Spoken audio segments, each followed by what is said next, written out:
ബ്രിട്ടാസിന്റെ ഒരു പോസ്റ്റ്, അതിന് വിദേശകാര്യമന്ത്രി ജയശങ്കറിന്റെ ചുട്ട മറുപടി. പോസ്റ്റ് ഗണഗീതത്തിനെ പറ്റിയിട്ടാണ്. ഗണഗീതം എന്ന് പറഞ്ഞു കഴിഞ്ഞാൽ ദേശഭക്തി ഗാനമാണ്. എല്ലാ ഗണഗീതവും ദേശഭക്തി ഗാനമാണ്. ഒരു ഗണഗീതവും ഫാഷിസ്റ്റ് ഗീതമായിട്ട് ഞാൻ കണ്ടിട്ടില്ല. കാരണം അതിന്റെ പുസ്തകം കുരുക്ഷേത്ര പ്രകാശൻ ഇറക്കിയിട്ടുണ്ട്, ഗണഗീതങ്ങളുടെ സമാഹാരം. ജോൺ ബ്രിട്ടാസിന്റെ post: the RSS ganageetham formed an integral part of the highly politicized inauguration of the new Vande Bharat service between Ernakulam and Bangalore. Indian Railways has stooped to new depths. അപ്പോൾ ഇതിന് ജയശങ്കറിന്റെ മറുപടി. മറ്റേത് മലയാളത്തിൽ പ്രേക്ഷകർ പറയണ്ടേ? RSSന്റെ ഗണഗീതം ഈ പുതിയ വന്ദേ ഭാരത് സർവീസ് എറണാകുളത്ത് നിന്ന് ബാംഗ്ലൂരിലേക്ക് തുടങ്ങിയപ്പോൾ അതിൻ്റെ രാഷ്ട്രീയ ഉദ്ഘാടനത്തിൻ്റെ പ്രധാനപ്പെട്ട ഭാഗമായി മാറി RSS ഗണഗീതം. ഇന്ത്യൻ റെയിൽവേ ഒരുപാട് പാതാളത്തിലേക്ക് താഴ്ന്നിരിക്കുന്നു. ഇതാണ് ജയശങ്കറിൻ്റെ മറുപടി. വിദേശകാര്യമന്ത്രി: I was unaware that expressing admiration for Bharat Mata in Kerala is considered a crime. കേരളത്തില് ഭാരതമാതാവിനോട് ആദരവ് കാണിക്കുന്നത് ഒരു ക്രിമിനൽ കുറ്റമാണെന്ന് ഞാൻ അറിയുന്നത് ഇപ്പോഴാണ്. The issue lies with your religion rather than communism. ബ്രിട്ടാസിനോട് പറയാ, മോൻ്റെ കമ്മ്യൂണിസത്തിനേക്കാൾ പ്രശ്നം മോൻ്റെ മതമാണ് കേട്ടോ. As a true Malayali would support this song. ഒരു ശരിയായ മലയാളി ഈ പാട്ടിനെ അനുകൂലിക്കും. അതുകൊണ്ട് മോനെ, നിന്റെ പ്രശ്നം നിന്റെ മതമാണ്, കമ്മ്യൂണിസം അല്ല. Recall Ulloor, Asan and Vallathol who were genuine patriots and upheld this perspective. Jayasankar Ulloor, Asan, Vallathol ദേശസ്നേഹത്തിന്റെ കവികളാണെന്ന് ബ്രിട്ടാസ് ഓർക്കണം. At the very least consider Poonthanam's Bharata Mahima. പൂന്താനത്തിന്റെ ഭാരത മഹിമ വായിച്ചു നോക്ക്. You exhibit more religious intolerance than communist beliefs. Communist വിശ്വാസങ്ങളെക്കാൾ നിങ്ങളുടെ പ്രശ്നം അസഹിഷ്ണുതയാണ്. Which is evident from your conduct. അങ്ങയുടെ ഇപ്പോഴത്തെ ഈ പെരുമാറ്റത്തിൽ നിന്ന് അത് വ്യക്തമാണ്. എന്താണ് മാഷിന് തോന്നുന്നത്? ഒരു പടി കാര്യങ്ങൾ തീർച്ചയായിട്ടും എനിക്ക് തോന്നുന്നു ഇതിൽ ബ്രിട്ടാസിൻ്റെ ജീവിതത്തിലെ ഏറ്റവും വലിയ അപമാനം എന്ന് പറയുന്നത്, ബ്രിട്ടാസ് നടത്തേണ്ട പ്രഭാഷണം ജയശങ്കർ നടത്തി. ജയശങ്കറിൽ നിന്ന് നമ്മൾ പ്രതീക്ഷിക്കാത്ത വിധം കേരളത്തിന് വേണ്ടി ഉജ്ജ്വലമായി കേരളത്തിൻ്റെ സംസ്കാരത്തെ ആഴത്തിൽ അറിഞ്ഞുകൊണ്ട് വിദേശകാര്യമന്ത്രി ജയശങ്കർ സംസാരിച്ചു. അദ്ദേഹം ഇവിടുത്തുകാരനല്ലെങ്കിലും ഒരു വിദൂരമായ തമിഴ്നാട് പാരമ്പര്യം ഉണ്ട് എന്നുള്ളത് ഒഴിച്ചാൽ അദ്ദേഹം നോർത്ത് ഇന്ത്യനാണ്. ബോൺ ആൻഡ് ബ്രോട്ടപ്പ് ഇൻ ഡൽഹിയാണ് അദ്ദേഹം. എന്നിട്ടും അദ്ദേഹത്തിന് അത് ചെയ്യാൻ പറ്റി. ഞാൻ വായിച്ചിട്ടുള്ള ഏറ്റവും മനോഹരമായ വാസ്കോഡ ഗാമയെ പറ്റിയിട്ടുള്ള പുസ്തകം ഇദ്ദേഹത്തിന്റെ സഹോദരൻ എഴുതിയതാ, സഞ്ജയ്. ഹിസ്റ്റോറിയൻ സഞ്ജയ്. ശരിയാ. ഓക്കെ, തീർച്ചയായിട്ടും രണ്ടാമത്തെ കാര്യം ഞാൻ വായിച്ചിട്ടില്ല കേട്ടോ. സാറ് വായിച്ച ആ ഇൻഫർമേഷൻ നന്നായി. അതായത് ഹിസ്റ്റോറിയൻ എനിക്കറിയാം. ഓക്കെ, രണ്ടാമത്തെ ഒരു കാര്യം, ഇതിൽ വളരെ വളരെ പ്രധാനപ്പെട്ട സമീപകാല കേരള രാഷ്ട്രീയത്തിൻ്റെ എല്ലാം അറിഞ്ഞുകൊണ്ടാണ് ജയശങ്കറിനെ കുറിച്ച് പറയുന്ന ഹൈലി പ്രിസൈസ്ഡ് ആയിട്ട് ഏറ്റവും കുറച്ച് വാക്കുകളിൽ ഏറ്റവും കൂടുതൽ ആശയങ്ങൾ പറയുന്ന ഒരാൾ, ഒരു കൊച്ചു മൗനം കൊണ്ട് വലിയ ആശയങ്ങളെ സംവദിക്കുന്ന ഒരാൾ എന്നാൽക്കാണ്. അപ്പോൾ ഇപ്പോൾ ചെയ്തിരിക്കുന്ന ഒരു കാര്യം എന്താ, നിങ്ങൾക്ക് ഈ സൂക്കട് ഇപ്പോൾ തുടങ്ങിയതല്ല. കേരളത്തിൻ്റെ രാജ്ഭവനിൽ പരിസ്ഥിതി ദിനത്തിൽ ഭാരതാംബയുടെ ഒരു ചിത്രം വെച്ചിട്ട് അതിനകത്ത് ഗവർണർ ആദരപൂർവ്വം പുഷ്പാർച്ചന നടത്തിയാൽ എന്തോ നിങ്ങളുടെ രാജ്യം ഇടിഞ്ഞു വീഴും, എന്തോ ഫാസിസം കടന്നു വരും എന്നൊക്കെ വിചാരിച്ചവരാണ് നിങ്ങൾ. ഒന്ന് ആലോചിച്ച് നോക്കൂ. ഭാരതാംബയുടെ ചിത്രം വെച്ചിട്ട് പുഷ്പാർച്ചന നടത്താൻ എപ്പോഴാണ് കമ്മ്യൂണിസ്റ്റുകാർക്ക് പുഷ്പാർച്ചനയ്ക്കെതിരായത്? ഈ സമ്മേളന പന്തലിൻ്റെ മുറ്റത്ത് ഒരു ആശാരി ഉണ്ടാക്കി വെക്കുന്ന ഒരു മരക്കൂടും അതിൻ്റെ പുറത്ത് പൊതിഞ്ഞ ഒരു ചുവന്ന തുണിയുമാണല്ലോ. അത് നിങ്ങൾക്ക് ഒരു ചരിത്രത്തിൽ ഇന്ന് വരെ രക്തസാക്ഷികളായ മുഴുവൻ മനുഷ്യരുടെയും പ്രതീകമാണെങ്കിൽ, ഈ രാജ്യത്തെ നിർമ്മിച്ച മുഴുവൻ മനുഷ്യസ്നേഹികളുടെയും പ്രതീകമായിട്ടൊരു ചിത്രത്തിന് മുമ്പിൽ നിങ്ങൾക്ക് പുഷ്പാർച്ചന നടത്തിക്കൂടെ എന്നൊരു ചോദ്യം ഉണ്ടായല്ലോ. മാത്രമല്ല, പ്രകൃതി ദേവിയാണ്. പ്രകൃതിയെ വന്ദിക്കാൻ ഇതിനേക്കാൾ മനോഹരമായൊരു പ്രതീകം എന്ന അത്തരം ചോദ്യങ്ങളൊക്കെ അടുത്ത കാലത്ത് ഉയർന്നു വന്നല്ലോ. അതിൻ്റെ പേരിലാണല്ലോ കേരളത്തിൽ വലിയ കോലാഹലം ഉണ്ടായത്. ആലോചിച്ച് നോക്കൂ. അപ്പോൾ ഒന്നാമത്തെ കാര്യം.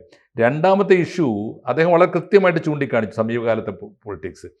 രണ്ടാമത്തെ ഇഷ്യൂ, കേരളത്തിലെ കമ്മ്യൂണിസ്റ്റുകളുടെ, പ്രത്യേകിച്ച് CPMൻ്റെ സമീപകാലത്തെ രാഷ്ട്രീയം മുഴുവനും മതാധിഷ്ഠിതമാണ് അല്ലേ? അതെ, അതെ. എല്ലാം ഇവർ എന്ത് പറയുമ്പോഴും ഒന്നാലോചിച്ച് നോക്കൂ, ശബരിമലയിലെ അയ്യപ്പ സംഗമം, അപ്പോൾ ആരോ പറഞ്ഞു അതിനെതിരെ ഉടനെ ന്യൂനപക്ഷ സംഗമം.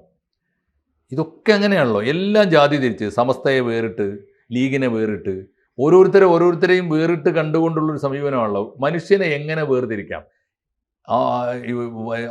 സർവ്വലോക തൊഴിലാളികളെ ഒന്നിക്കുവിൻ എന്നല്ല, സംഘടിക്കുവിൻ എന്നല്ല, സർവ്വലോക മനുഷ്യരെ നിങ്ങൾ ഭിന്നിക്കുവിൻ, ജാതിയുടെ പേരിൽ മതത്തിന്റെ പേരിൽ ഭിന്നിക്കുവിൻ എന്നാണ് ഒരു കൺസെപ്റ്റ്. മാപ്പിള ലഹളയെ പിന്തുണച്ചിട്ടാണ് 1957 മലബാറിൽ വോട്ട് കിട്ടിയത്.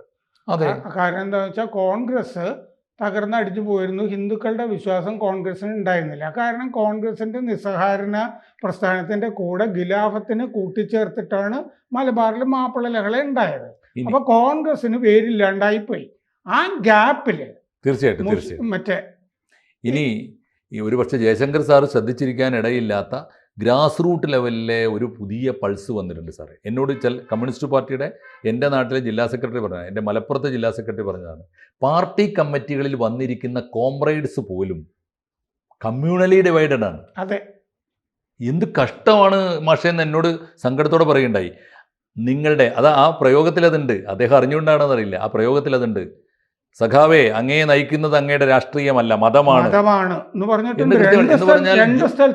പറഞ്ഞാൽ ജോൺ ബ്രിട്ടാസ് കമ്മിറ്റിയിൽ പോയിരുന്നാൽ ജോൺ ബ്രിട്ടാസിന്റെ ഉള്ളിലെ ക്രിസ്ത്യാനി പുറത്തു വരും. എ റഹീം പോയിരിക്കുമ്പോൾ അത് പുറത്തു വരും, എച്ച് സലാം പോയിരിക്കുമ്പോൾ അത് പുറത്തു വരും എന്നുള്ളതിൻ്റെ അർത്ഥം. 2, ഇനി ഇതിന് കൂടെ ഒരു കാര്യം കൂടി ചേർത്ത് പറഞ്ഞാൽ പൂർത്തിയായി. അദ്ദേഹം പറഞ്ഞല്ലോ നിങ്ങളുടെ മതമാണ് പുറത്തു വരുന്നത് എന്ന് പറഞ്ഞല്ലോ. അതിന് വേറൊരു മീനിങ് എടുത്ത് നോക്കൂ സാർ, കുറച്ചുകൂടി ബ്രോഡ് സെൻസിൽ, കുറെ കൂടി ഐഡിയോളജിക്കൽ സെൻസിൽ എടുത്ത് നോക്കൂ. ലോകത്തിലെ ഇന്ന് കേരളത്തിലെ ഏറ്റവും ശക്തമായ മതം ഏതാണ് എന്ന് ചോദിച്ചാൽ കമ്മ്യൂണിസ്റ്റ് പാർട്ടിയാണെന്ന് പറഞ്ഞാൽ തെറ്റാവുമോ? അതൊരു മതമാണല്ലോ, കാരണം അവർക്ക് അവരുടേതായ ആചാരങ്ങളുണ്ടല്ലോ. ആചാരങ്ങളുണ്ട്, ഇതൊക്കെ ആചാരമല്ലേ. 2 കറക്റ്റാണ് സാർ പറഞ്ഞു. ഞാൻ ഒന്നുകൂടി ചേർത്ത് പറയാം. എൻ്റെ ഇപ്പോൾ മതത്തിനകത്തുനിന്ന് ഞാൻ ഇസ്ലാമിനെതിരായി എന്തെങ്കിലും ഒന്ന് പറഞ്ഞാൽ ഉടനെ എനിക്ക് തരുന്ന പണിഷ്മെൻ്റ് ആണ് മുർത്തദ് എന്ന് പറയും. മൗലാന മൗദൂദി പറഞ്ഞത് ആരെങ്കിലും ഇസ്ലാമിനെ തള്ളി പറഞ്ഞാൽ ഉടനെ അവൻ തട്ടിക്കളയണമെന്നാണ്. അപ്പോൾ മതത്തിൽ നിന്ന് ഒരാൾ പുറത്തു പോയാൽ എന്താ ചെയ്യുക? അവനെ തട്ടിക്കളയണം. പാർട്ടിയിൽ നിന്ന് ഒരാൾ പുറത്തു പോയാലോ അവനെ 51 വെട്ടിയിട്ടാണ് കൊല്ലുക. ഇത് ആരുടെ ആചാരമാണ്? വെട്ടിയ ശേഷം കുലംകുത്തി എന്ന് വിളിക്കണം, അങ്ങനെ ആചാരമുണ്ട്. തീർച്ചയായിട്ടും അതും ആചാരമാണ്. ഇപ്പം ഇങ്ങനെ ഒരു കാലത്ത് കമ്മ്യൂണിസ്റ്റ് പാർട്ടി, ഞാൻ ഈയിടെ ഈ എസൻസുകാരുടെ ഒരു ചർച്ചയിൽ ഞാൻ പറഞ്ഞു, നിങ്ങൾ പുതിയ കാലത്തെ ജാത്യാചാരങ്ങൾക്കും മതാചാരങ്ങൾക്കും എതിരെ ശബ്ദിക്കുന്നതിനേക്കാൾ മതമായി കഴിഞ്ഞ രാഷ്ട്രീയ കൂട്ടങ്ങളുണ്ട്, അവരുടെ ആചാരാനുഷ്ഠാനങ്ങളെയാണ് ഗൗരവമായിട്ട് കാണേണ്ടത്. അപ്പോൾ അവരും സമ്മതിച്ചു, ഞങ്ങൾക്കും സാറേ ഏറ്റവും വലിയ ശത്രു യുക്തിവാദികളാണല്ലോ, സ്വതന്ത്ര ലോകം. അവർ പറയുന്നത് എന്നോട് പറഞ്ഞു, സാറേ ഞങ്ങൾക്കും ഇപ്പോൾ ഏറ്റവും പ്രധാനപ്പെട്ട ശത്രു മതങ്ങളല്ല, ഇവരാണ്, ഈ രാഷ്ട്രീയ കൂട്ടങ്ങളാണ്. അതുകൊണ്ട് എല്ലാ അർത്ഥത്തിലും സമീപകാലത്തെ കേരള രാഷ്ട്രീയത്തെ ആഴത്തിൽ അറിഞ്ഞ ഒരു രാഷ്ട്രീയ നേതാവിൻ്റെ പക്വതയോടുകൂടിയാണ് ജയശങ്കറിൻ്റെ പ്രസ്താവന. ബ്രിട്ടാസിന്, എനിക്ക് തോന്നുന്നു ഇന്ത്യൻ രാഷ്ട്രീയത്തിൽ ബ്രിട്ടാസിന് ഈ പറയുന്ന രാഷ്ട്രീയ യജമാനന്മാരെ പാദസേവ ചെയ്താൽ കിട്ടാവുന്ന ഏറ്റവും വലിയ പദവിയിൽ അദ്ദേഹം എത്തിക്കഴിഞ്ഞിട്ടുണ്ട്. ഇനി വല്ല മോഹങ്ങളും ബാക്കിയുണ്ടോ? ഇതിൽ പരാതിപ്പെടാനായിട്ട് വി ശിവൻകുട്ടി റെയിൽവേ മന്ത്രിയെ വിളിച്ചിരുന്നു കേന്ദ്രത്തില്. അപ്പൊ വിളിച്ചു കഴിഞ്ഞപ്പോ ഈ റിംഗ് ടോണില് നമ്മുടെ പരമപവിത്രമാം എന്ന് പറഞ്ഞ ഗണഗീതമാണെന്ന് കേട്ടത്. അപ്പൊ ശിവൻകുട്ടി വെച്ചു. ഗണഗീതം കേട്ടാൽ ഫോൺ കട്ട് ചെയ്യും. ഒരു രക്ഷയില്ലാത്തൊരു നാടാണ്, രക്ഷയില്ല. ഒന്നാമത്തെ കാര്യം സാർ, ഇത് അസഹിഷ്ണുത കൊണ്ടാണ്.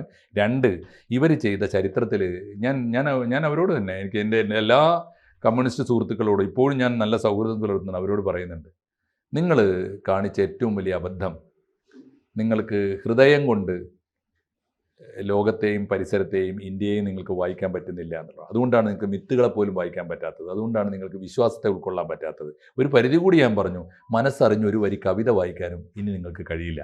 കാരണം വരണ്ടു പോയിരിക്കുന്നു നിങ്ങളുടെ. തെറ്റിപ്പോയിട്ടാ ഇവര് വായനയൊക്കെ നിർത്തിയിട്ട് എത്ര കാലമായി. ഓക്കെ സാർ, എന്തായാലും ഇനി നമുക്ക് എന്തായാലും ബ്രിട്ടാസ് പറഞ്ഞതിന് ഞാനും സാറും പറയേണ്ട മറുപടിയാണ് ഇപ്പോൾ ജയശങ്കർ പറഞ്ഞിരിക്കുന്നത്. ഒന്ന് ആലോചിച്ച് നോക്കൂ, എത്ര മനോഹരമായിട്ടാണ് നമ്മുടെ ഭൂമിയെക്കുറിച്ചും നമ്മുടെ രാജ്യത്തെക്കുറിച്ചും ഒക്കെയുള്ള മനോഹരമായ ഗീതങ്ങൾ എഴുതിയ മലയാള മഹാകവികളെ ഓർപ്പിച്ചുകൊണ്ട് ബ്രിട്ടാസിന് വല്ലതും അകത്ത് വെളിച്ചം കടക്കുമെങ്കിൽ കടക്കാൻ മാത്രം ജയശങ്കർ പറഞ്ഞിട്ടുണ്ട്. അദ്ദേഹത്തിന് നമുക്ക് എല്ലാവർക്കും വേണ്ടി പറഞ്ഞതിന് നന്ദി പറയാം. കൂടുതൽ വാർത്തകളും വിശേഷങ്ങളും നിങ്ങളിലേക്ക് എത്താൻ ABC മലയാളം സബ്സ്ക്രൈബ് ചെയ്യുക, ബെൽ ബട്ടണും അമർത്തുക.